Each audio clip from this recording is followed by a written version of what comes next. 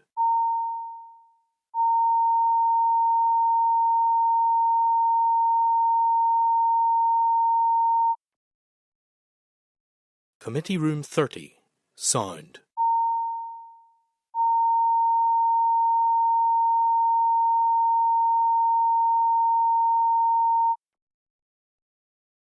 Committee Room 30. Sound.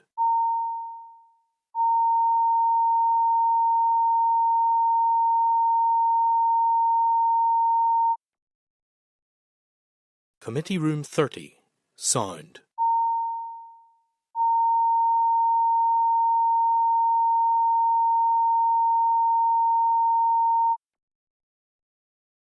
Committee Room 30. Sound.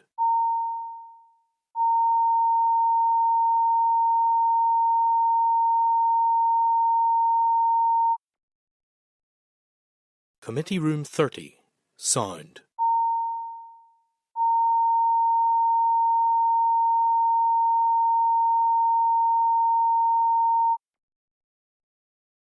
Committee Room 30.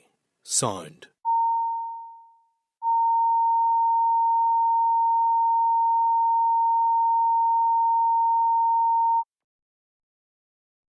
Committee Room 30. Sound.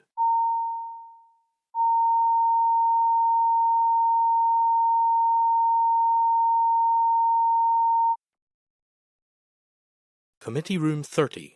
Sound.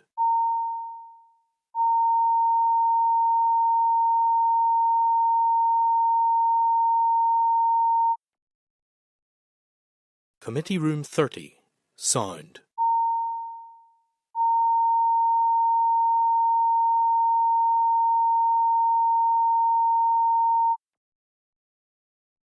Committee Room 30. Sound.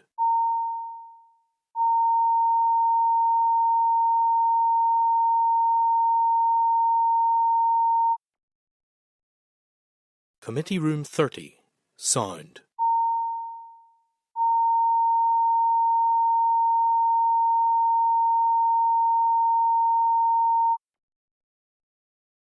Committee Room 30.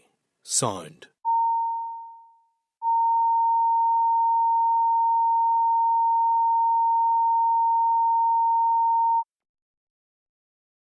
Committee Room 30. Sound.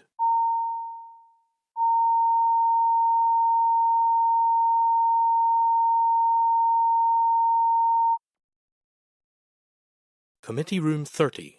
Sound.